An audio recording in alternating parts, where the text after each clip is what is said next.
Welcome to the Darkest Dungeon mod spotlight, where I will showcase a modded hero and explain their mechanics. Today we will be taking a look at the Holo, created by Muscarine.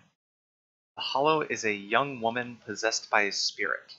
It is unclear whether it is entirely the spirit or the woman in control, but her fascination with combat and blood is disconcerting. The Holo is primarily a healer who can perform surprising bursts of damage as long as she has had long enough to prepare. She is quite powerful overall, but pays for this by reducing your torchlight and inflicting stress on herself and her party. As I touched upon before, I think the Holo has pretty good stats overall. Her health is only a little below average, same as the Vestal. Her damage is a little low, but she's mostly focused on her support abilities. And her move resistance is a little low, so she might get pulled out of position sometimes. Her dodge, her speed, her crit, her disease resistance, her debuff resistance, and her trap disarm are all average, so that's not too bad. And her stun, her blight, and her bleed resistance are all above average. And I think it's more important that these are higher than any of the other resistances. So before we look at her abilities, there is something core about the Holo that you should understand.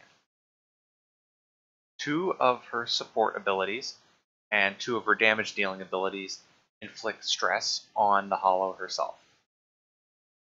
But as you use most of her abilities, you get a self buff for minus 15% stress that lasts for 14 turns. So as you use her abilities, you stack up that stress resistance, and it becomes easier and easier to use your abilities without gaining a ton of stress. This is especially important for Fadem Knock, which we'll get into, which gives a lot of stress. But if you have 100% stress resistance, no big deal. The Holo's first skill is Tumor. It is her basic attack that shuffles your target, inflicts 2 to 4 points of blight for 2 rounds, and lowers your torch by 5. I found that I didn't really use this too much, but maybe you want to equip it if you want to just finish off an enemy without having to rely on more drastic measures. Confidence surges as the enemy crumbles. The Holo's second ability is Phagos.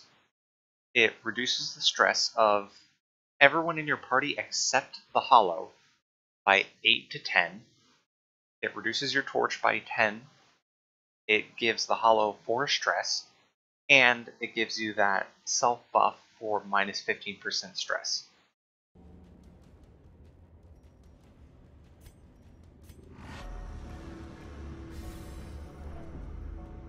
The Holo's third ability is Voro. Voro is the Holo's self-heal. You use it on an ally, they gain 4 stress, and you lose 5 torch. The Holo heals for 5 to 13 health. Both you and the ally get minus 15% stress. The buff on the ally only lasts for 3 turns, but the buff on the Holo lasts for 14. Also, the Holo debuffs herself for 10 dodge and 10 accuracy. So I guess this is if you're using her self-healing skills, then it hurts your offense. So you mostly want to be focusing on your allies and only heal yourself when necessary.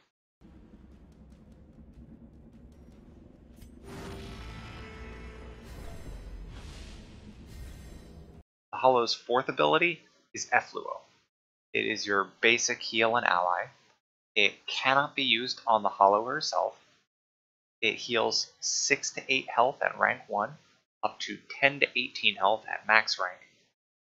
It gives your ally 4 stress and lowers your torch by 5. It also stresses out the Holo by 5, and it gives you that buff for minus 15% stress.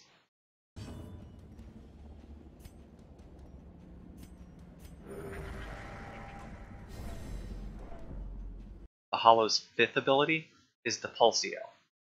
So you've been faithfully supporting your party and you've built up a lot of stress. Depulsio is how you get rid of it. It lowers the torch by 5 and reduces your stress by 9 to 17.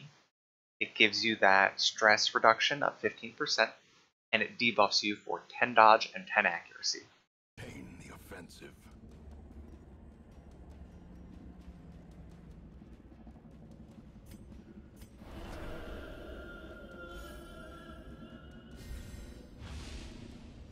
The Holo's 6th skill is Fadem Knock. This is what it's all about. It is a ranged attack with pretty good accuracy. It has an insane 180% to 200% damage modifier. It has 15 to 25% crit. It blights your target for 3 to 7 points for 2 rounds. But it lowers your torch by 75. It stresses out the Holo by 55 points. It debuffs the Holo with 66% virtue chance and plus 50% stress for 16 rounds. And you'll notice that line that says Void Anti-Barrier. What that means is all those stacks of reduced stress that you have, when you use this on an enemy, you give them all of those stress reduction stacks. Obviously, it doesn't do much for them, but it means the Holo doesn't have it anymore. So you're vulnerable to getting stress again. This doesn't happen if you kill the target, so if you can be careful to make sure that you finish your target, you can maintain your stress resistance stacks. Though you'll still get a lot of stress from that plus 50% stress debuff. As long as you had already stacked up a good amount of stress resistance, Fadem Knock isn't too bad for yourself, other than the massive penalty to Torchlight.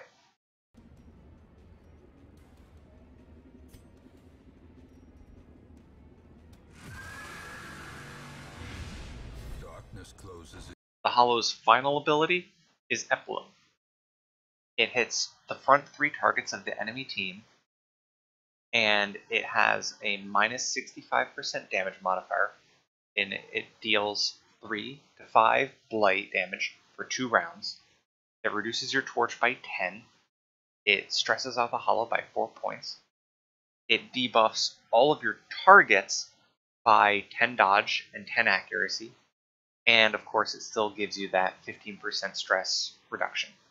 More lands.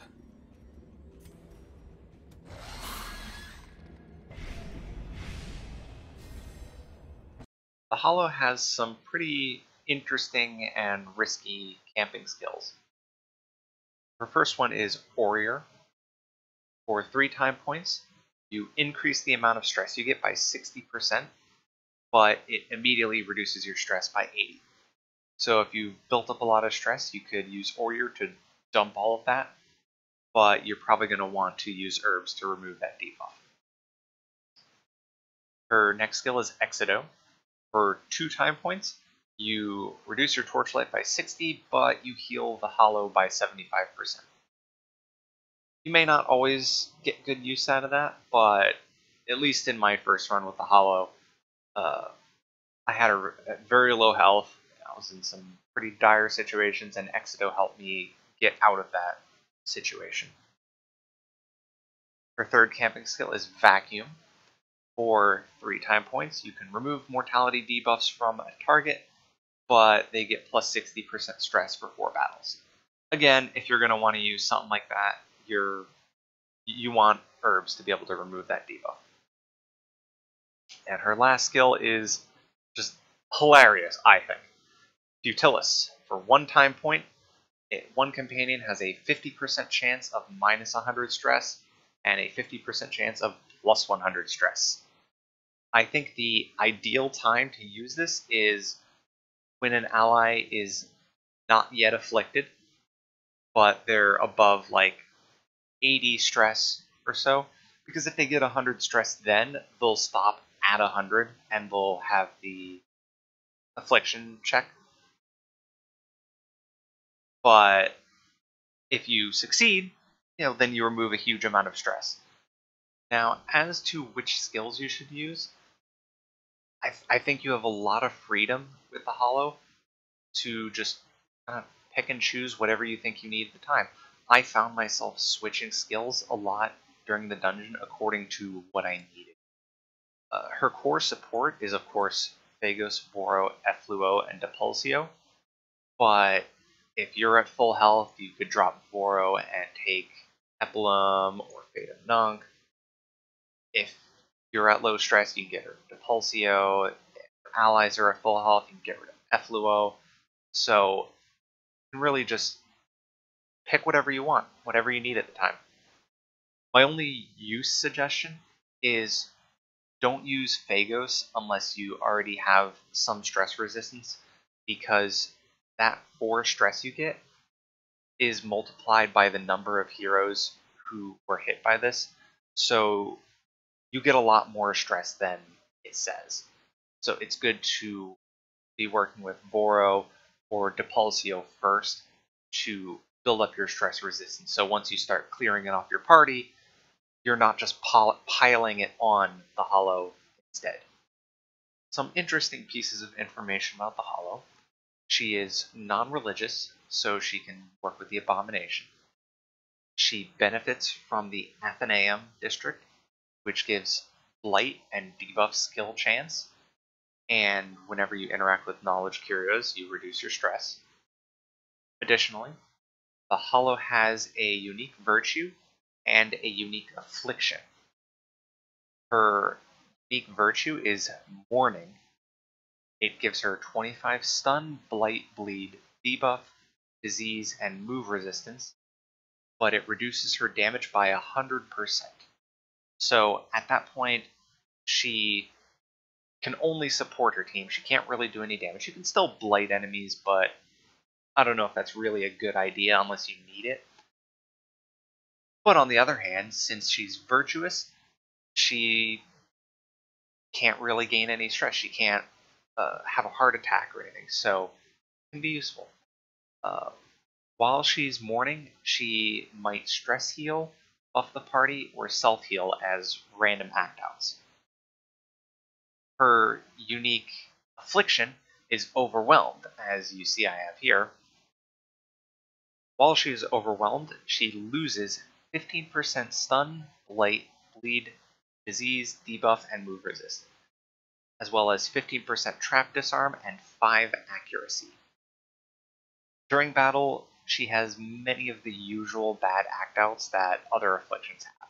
There is nothing good about being overwhelmed. She becomes mourning at a 30% rate and overwhelmed at a 70% rate. She cannot get normal virtues or afflictions. In conclusion, the Holo is a powerful if tricky healer. If you manage her stress, you can keep your party healthy and stress-free. You do have to deal with her constant reduction in light levels, either fighting in pitch black or bringing the extra torches to maintain light. She may be Holo, but she can fill my roster anytime.